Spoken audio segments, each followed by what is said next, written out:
کرو اور ان کی غیر موجودگی کے اندر جو نائب امام. سوال کیا بھئی وہاں غسل خانے میں میت کو غسل دیا جا رہا ہے, دو تین میتیں تو روز آ ہی رہی, اور ادھر کفن تیار ہو رہا ہے. کفن میں ایک شہادت نامہ بھی رکھا جاتا ہے بطور استحباب, کفن کا جز نہیں ہے لیکن جوشن کبیر ہے, شہادت نامہ ہے. شہادت نامے کا مطلب ہے کہ 40 آدمیوں سے دستخط کرواؤ. اب یہ بڑی ٹیڑھی کھیر, وہاں میت کو غسل دیا جا رہا ہے, یہاں پہ دوسرا جو گروپ ہے یا والنٹیئرز ہیں وہ لوگ کفن تیار کر رہے ہیں, اور مرنے والے کے گھر والے یا جو رشتہ داروں میں ذرا معلومات رکھتا شہادت نامہ لے کے جا رہا ہے, جو لوگ آئے پرسہ دینے یا غسل نماز جنازہ کے لیے, بھائی دستخط کرو. اب گھبراتا کیسے دستخط کر, آپس میں بحث ہو رہی ہے ہم کیسے دستخط کر. ہمیں پتا ہے کہ یہ مرنے والا بے نمازی, اب وہاں شہادت نامے پہ لکھا ہوا ہے کہ ہم کس چیز کی گواہی دیتے ہیں. آپ کفن میں کیا گواہی دیتے ہیں؟ ہم گواہی دیتے ہیں مرنے والے نے بہت اچھا ایک بنگلہ چھوڑا 600 گز کا, اس کی گواہی دینا. یا یہ گواہی دیتے ہیں بہت اس کے 3-4 بینک بیلنس ہے, یہ گواہی دیتے ہیں کہ یہ خیر پر مرا.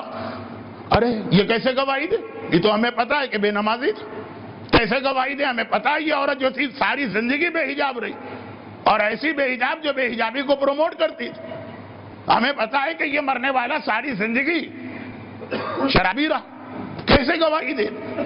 اب دیکھیے اپنی حد تک تھوڑا سا مسئلہ صحیح. اب اس کے بعد اگلا مرحلہ آیا نماز جنازہ کا. کیسے ہم مرنے والے کی نماز جنازہ پڑھیں؟ تیسرے چوتھے اللہ اکبر کے بعد تو کہیں گے اللہم انا لا نعلم منہ الا خیرا. خدا بندہ ہمیں مرنے والے کے بارے میں صرف ایک بات پتا ہے, وہ خیر پر تھا, اور تو کچھ پتہ ہی نہیں.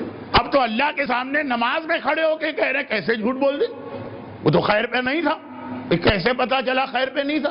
ایسے پتا چلا کہ بے نمازی تھا, ایسے پتا چلا خمس نہیں دیتا, ایسے پتا چلا اپنے سگے بھائی کا حق دبا کے بیٹھا, ایسے پتا چلا کہ حیثیت تھی لیکن قرضے لے کے واپس نہیں کرتا, ایسے پتا چلا اس زمانے میں ٹی وی پاکستان میں نیا آیا, وہ بھی اتنا بورڈ ٹائپ کا ٹی وی تھا, 68 کا ٹی وی, ویسے کوالٹی کے اعتبار سے بہت اچھا, لیکن جسے آج کل دھوم دھڑکا جس کو مانا جاتا ہے کچھ نہیں تھا, کلر بھی نہیں تھا, وہی بلیک اینڈ وائٹ.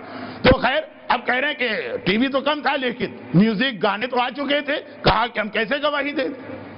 یہی سوال کسی نے ایک بار امام معصوم سے پوچھا. یہ ایسا واقعہ نہیں ہے کہ آج 1970 میں رضویات سوسائٹی کے غسل خانے میں میت آئی ہے تو اس کے وارثوں میں یہ اختلاف پیدا ہوا. کوئی نیا آج کا مسئلہ نہیں ہے, گناہگار ہر دور میں رہیں. کہا کہ مولا ہم نماز جنازہ کیسے پڑھیں؟ ہمیں پتا ہے کہ مرنے والا کیریکٹر کے اعتبار سے بہت اچھا نہیں تھا, اور وہاں گواہی دینا پڑتی ہے. یاد ہے نا, عورتوں کی تو سمجھ میں نہیں آ رہا ہوگا کیونکہ نماز جنازہ عورتیں نہ سنتی ہیں نہ پڑھتی ہیں, نہ ان کو کتاب اس سے معلومات حاصل کرنے کا شوق ہے. مرد اللہم ان ھذا عبدک وابن عبدک وابن امتک نزل بک وانت خیر منزول بہ اللہم انا لا نعلم منہ الا خیرا. خدا بندہ ہم گواہی دیتے ہیں یہ خیر پر تھا. مولا امام سے پوچھا جا رہا کیسے گواہی دیں؟ ابھی تمہید کا تیسرا جملہ چل رہا ہے, پھر تمہید کا چوتھا جملہ آئے گا, پھر اصل مجلس آئے گی. تو اللہم انا لا نعلم منہ الا خیرا. خدا بندہ ہم کیسے گواہی دے دیں کہ خیر پر؟ فرزند رسول ہم کیسے گواہی دے دیں کہ یہ خیر پر؟ امام معصوم کے الفاظ کو اپنے الفاظ میں ڈھال کر پیغام امام کا. امام نے کہا کیا تمہیں پتا ہے کہ مرنے والا ہماری اور ہمارے جد علی کی ولایت کو مانتا تھا کہ نہیں؟ کہا کہ وہ تو مانتا تھا لیکن ساتھ میں گناہگار بھی تھا, بہت گناہ کرتا تھا. امام نے کہا نماز جنازہ اور شہادت نامے میں تم سے مرنے والے کے کردار کی گواہی نہیں مانگی جا رہی ہے, تم سے مرنے والے کے عقیدے کی گواہی مانگی جا رہی ہے.